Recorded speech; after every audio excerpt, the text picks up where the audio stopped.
Madame Adeze was known far and wide for her terrible temper. She was always finding reasons to be upset and start arguments. Her anger was legendary, flaring up at the slightest provocation. A misplaced item or a minor disagreement would quickly ignite her fury. This unpredictable outburst made everyone around her live in constant fear. Her husband, Baba Gani, a kind and patient man, tried every day to calm her down. He would say, "Adeze, please let it go," or "Don't worry, we will fix it." But his words hardly ever worked. The children, Chi-Chi and Jaja, were always on edge, trying to be extra careful not to upset their mother. They would tiptoe around the house, speaking in whispers and whispering and hurrying through tasks, afraid of what might happen if they made a mistake. But Madame Adeze had a way of turning even the smallest issue into a major confrontation. If a child accidentally bumped into her, she would seize whatever object was nearby, be it a stick, a slipper, a stone, or even an empty bottle, and swing it as if it was a weapon of war. Madame Adeze's anger was like fire and could be lit by the smallest spark. If she misplaced an item or saw a child spill water, it would send her into a frenzy. Her face would grow tight with rage, her hands would clench, and her voice would rise until it fills the whole compound. She did not care who was around. She would shout at the top of her lungs, "Why can't you people listen? I will kill somebody today." She wasn't just difficult with her family. She had quarrels with her neighbors and their children. She had an uncanny ability to find fault and start trouble with nearly everyone she came into contact with. The neighbors knew about Madame Adeze's temper, and they were careful to stay out of her way. Children ran past her apartment, afraid she might chase them. Adults whispered about her when they thought she could not hear. Everyone knew that one wrong move could spark her anger. One of Madame Adeze's favorite targets was Madame Malika, a quiet and peaceful woman who had recently moved into the compound. Madame Adeze always seemed to be looking for ways to make Madame Malika's life difficult. She was constantly finding reasons to cause trouble for her. One day, she came up with a new accusation, claiming that Madame Malika had cut her clothesline. Madame Malika was shocked when she heard Madame Adeze's accusation. She quickly denied it, saying, "I would never do such a thing. I've never even touched your clothesline. You must be mistaken." She shook her head, clearly upset. "You know I don't get involved in such petty things. Why would I cut your clothesline? This is just another one of your lies to cause trouble." Madame Malika was firm in her response, trying to show that she had no part in whatever Madame Adeze was accusing her of. But Madame Adeze kept shouting, calling out the neighbors and making a big scene. The next day, she claimed Madame Malika had stolen her chicken to cook. "You thief! Where are my chickens?" she screamed. Madame Malika calmly explained she did not take them and pointed out that she had her own hands for food. But Madame Adeze was not interested in the truth. She gathered the neighbors with her loud accusations, continuing to call Madame Malika a thief.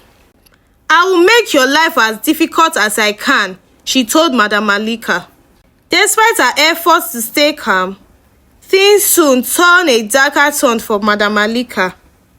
The next morning, she woke up to find her chickens lying dead in their coop, poisoned by something terrible. But Madame Malika remained calm.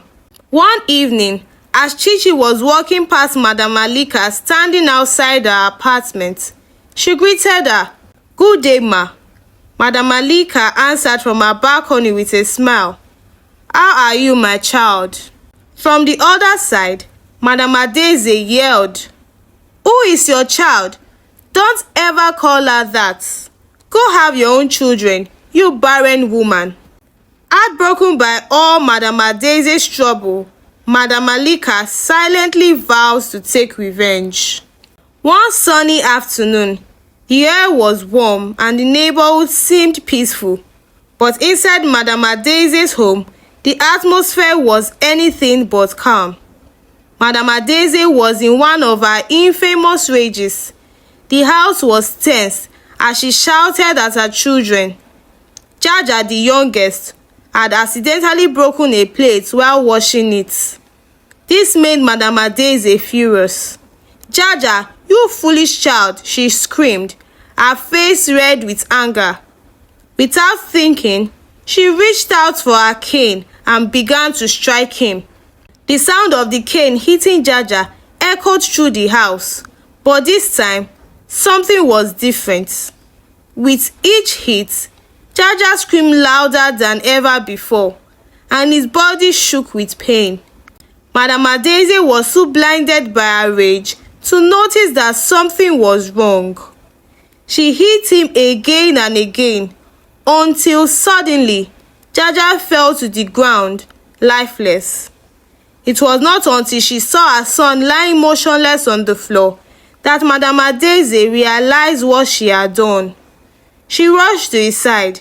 "Jaja, Jaja," she cried, shaking him gently. But Jaja did not move. His eyes were closed, and his small body was still. Adeze's eyes widened in horror as she realized the gravity of what had just happened.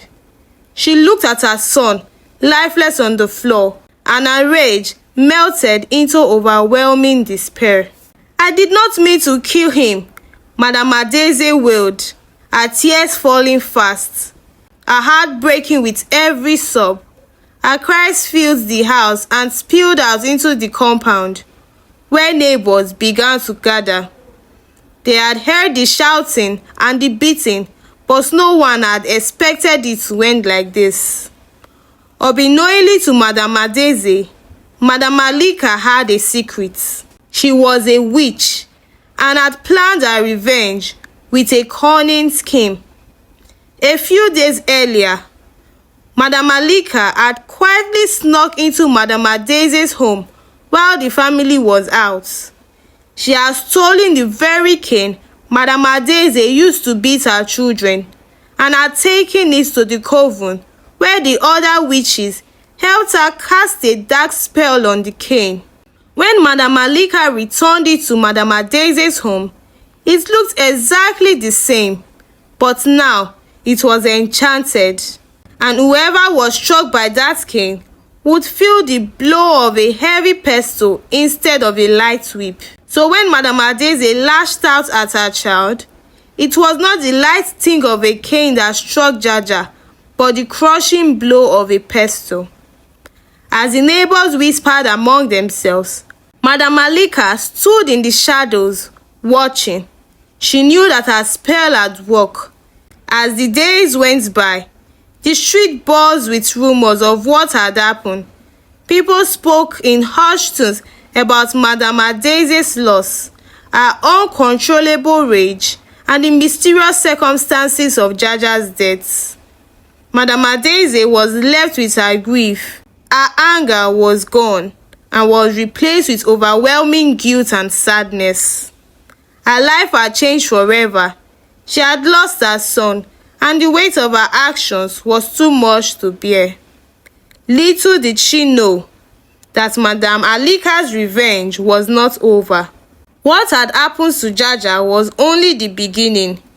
There was still more darkness to come, and Madame Adeze's punishment was far from complete. As the sun set, casting long shadow on the ground, Madame Adeze sat alone in her balcony, haunted by her action, while Madame Malika watched, waiting for the next part of her plan to unfold.